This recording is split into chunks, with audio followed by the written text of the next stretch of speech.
Welcome back to the channel. Tune in or ghost out. Thank you for 500 subscribers. This milestone is actually insane. In honor of hitting this goal, I wanted to talk to you guys about self-identity, or the problem many of us face today, the lack of self-identity. To touch on this topic, I gotta start when I was younger. Back when I was a kid, or I think when any of us are kids, our identity is made for us. When you're born, a lot of the parts of your identity are pretty much determined. You don't choose where you grow up or what you believe or your race. Those are things that are kind of chosen the second you pop out. And other parts of our identity, like our sexuality or our political beliefs, aren't developed until later in life. For me, I was confronted by this lack of self-identity around 18. I know that seems very late, and a lot of people tend to have these situations of self-identity issues around puberty. That's when your body really starts changing, making you question a lot of things. We've all gone through puberty. But for me, my first run-in with self-identity troubles was around the time I was signing up for college. At this point in my high school career, I was not liking the experience much at all. I could blame it on a million things, but looking back at it now, if I want to be truly honest, I simply just did not see the point of homework or what they were teaching us. This disconnect I had with the school system in general really put me at a weird spot at that time. While everyone's putting in applications and hoping they get into their dream school and thinking about what they're going to do once they get there, I instead was waiting or trying to find some way to get out of this big mess that I felt like I was creating. This avoidance of the problem led me to an insane breaking point in my life, and it made me question every decision until I was about 24, so about 5 years. And I'm not lying to you, it kind of felt like a movie. It was my senior year and it was the later half of the school year, so we were pretty much wrapping it up. People were confirming their choices for college, and we were having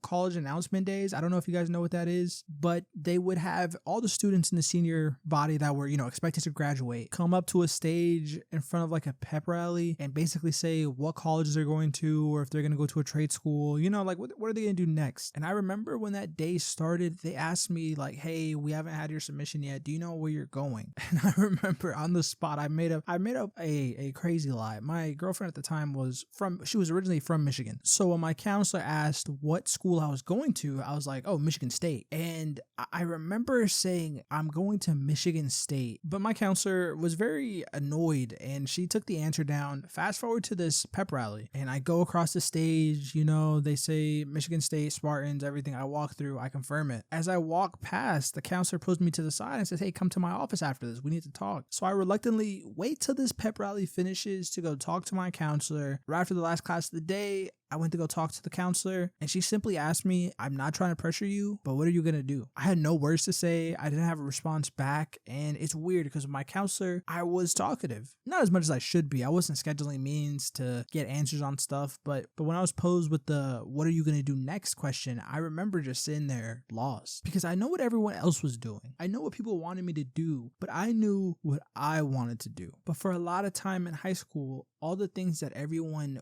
wanted to do and what people wanted me to do didn't matter because I was just coasting. I didn't have to define what I actually wanted out of life. So when she asked me that question, I wanted to respond and say, oh, I want to enroll for college. I want to apply and go to these colleges. But deep down, I know that would have been a big mistake. I would have dropped out. I would have found some excuse to get out of it post me taking out a bunch of student loans. So I didn't want to embrace that side of me that was afraid to say no. But in that very moment, I knew that I had to make some choice, right? I had to be honest, essentially. I had to sit back and ask, what do I want? What do I value? Is this who I am? And for a long time, that choice to say, no, I don't want to do this. I don't want to go to college, made it tough to sit with my choices. The thing about life that's really hard to accept fresh out of high school or as you progress in life is that things take more time than you initially thought. And this is with anything. This is not any like profound thought, I'm very much into cars. I have a E36. I drive like old school Fast and Furious cars. That's my thing, right? And anything I've done on that car, whether it's from changing the brakes or doing the oil, anything, simple things. What might take, an hour on paper usually ends up taking 4,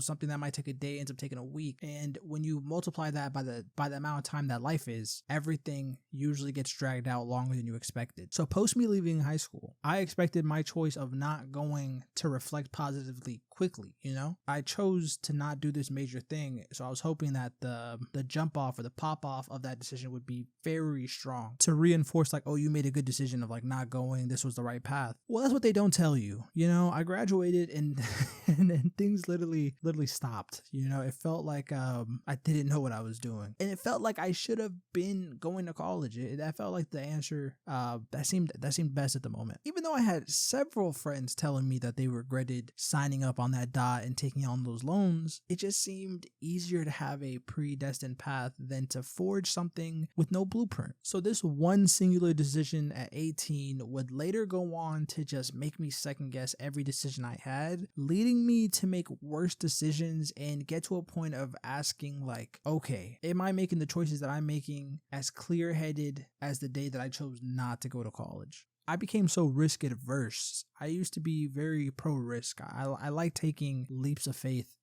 Calculated, but still leaps of faith. And from about, I would say like 18 to 23, I really would triple, quadruple, sextuple times think about everything that I did, to the point that I would just start copying what other people were doing or liking. It was just too hard to take the time to learn myself deeply, to the points where I didn't have doubt. Because even now I could ask anybody and it's like, what do you like? And they'll tell me ice cream, and they'll tell me I like this rock band or this sport, but people don't actually know what they like.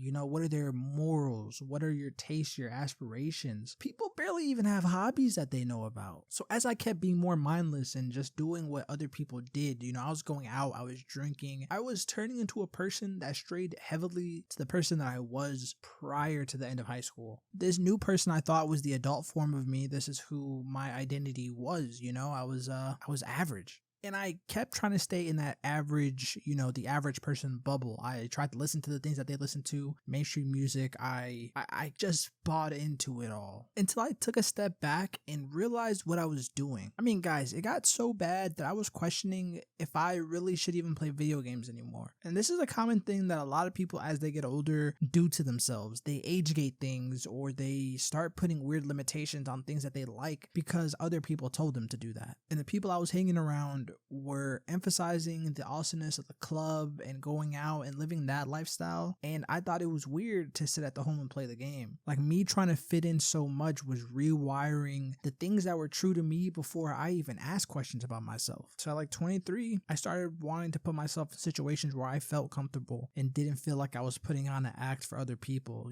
didn't feel like I was wearing a mask to fit into the location I was at. I was truly being myself, and that's what I wanted to feel. And you know what the worst part of all that is? Not knowing yourself and just having a surface level understanding yourself is easy, and a lot of people get away with that. They can live their whole lives with just being very simple, but you end up with the same problem where you're always questioning life and not going with the flow of life. And maybe that's just a cope that I've come up with, because a lot of people are okay with not being self-aware and they can go through life and live happy lives without questioning it too much. But I wasn't born in those shoes. So to fix my issue of constantly overthinking and second guessing who I was as a person, I knew I had to dive deeper and ask questions that I never wanted to ask before. The one thing that I was holding on mentioning about self-identity till now was a lot of people's self-identity is shaped around trauma and pain.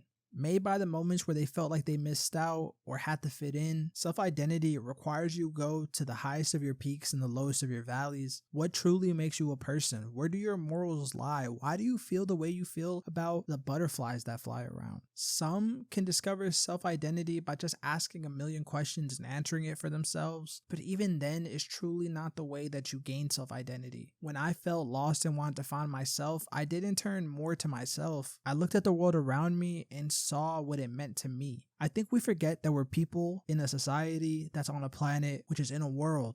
And if that sounds like a lot of gibberish, it's because it is. To get a real sense of identity, I had to look for it. And that's exactly what I did. And that's what I did. Basically, if there was a message to be had, I was willing to listen to it. Actually, let me caution you, because not every message is a good message, but truly, when people are speaking with ideas, there's no harm in hearing them out. Hearing things that you agree and disagree with help shape that part of you and help you get down to the reason of why you are the person you are. I know for me, I had to really see what I valued. I've never been a go to the club person or hang out all night in the city. I am more of an old school person who prefers cookouts and like going bowling with a group of friends. I'm not really a person that's trying to be at like a nightclub or anything. I had to ask if I was a judgmental person. Do I care what people are doing? And not like, do I care if my family members making bad choices? I care about the people around me, but do I care about what Taylor Swift is doing or what the latest Disney movie coming out is? I think a lot of us live lives of journalists without even knowing it, in a rush to get the latest breaking news or gossip about people that we truly don't even live around, that we forget that we have to live with ourselves every single day. But if you keep delaying it, then the consequences of not knowing are also lifelong. And for anybody wondering of what I look towards to get a better sense of self-identity and help me go down that path for myself, a writer I can recommend to all of you is Charles Bukowski. You might not be familiar with the name, but you're probably familiar with one of his quotes. My favorite being, "Can you remember who you were before the world told you who you should be?" And that right there is really what self-identity is about. I discovered my self-identity, or should I say, I started the path of defining my self-identity by taking away other people's opinions on it. I don't know about you guys, but when I played games, it wasn't cool. It wasn't normal. A lot of the things that made me and developed my thought process weren't really considered cool. So I strayed away from the things that made me happy to the things that I thought were normal. And this is why I truly love history. Charles Bukowski lived in a different time than me, probably went through very different struggles, but somehow expressed everything that I was feeling in a simple quote. He has many more writings and there's other people like him. Another person I can recommend is Franz Kafka, a writer who gained no attention while he was alive, only to be praised after death. Kafka told us, don't bend, don't water it down, don't try to make it logical.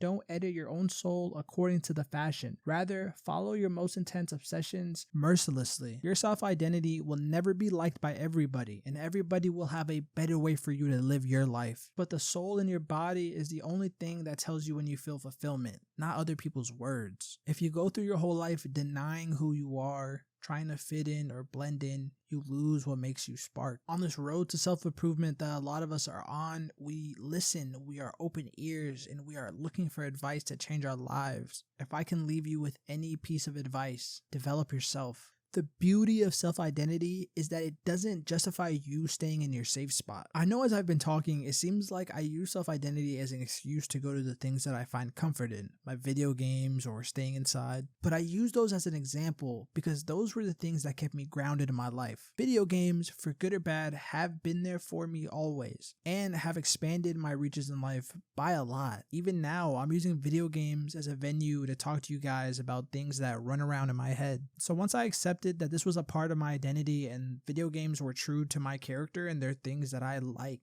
they're one of my hobbies, my true interests, it freed up more of my time to go try other experiences. A lot of the things I was doing when I was going with the flow and the crowd was trying other people's interest in hopes that I could put up with them. But usually it would end the same way every time. I'd be bored halfway through and looking at my phone trying to get some excuse to get me back home. Once I understood that those situations weren't for me, I put myself in different ones. Instead of wasting weekends, I started putting them to use. And dreams that I once thought were weird to go after, I went and chased those. If I didn't realize at 23 that I wasn't meant to fit in with the crowd or be the average American, I would still be at a club, wasting my time, wondering what should I be doing. But asking that painful question, who am I, led me down a path of self-discovery. I'm a simple man with big dreams. I want my family to stay safe. I want my dog to have a field that he can play in. I want my car to scare the neighbors when I started in the morning. And I want a life I can look back and be happy at. Self-identity isn't an excuse to be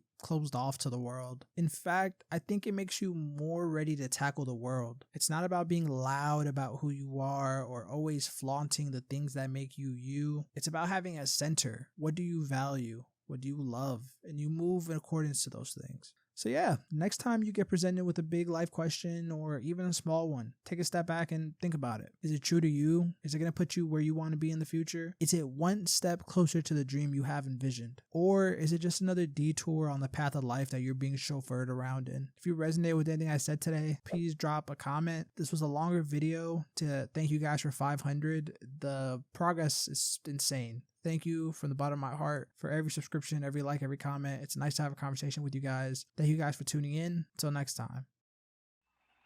Transmission complete. Signal terminating. This is Ghost Thread, signing off.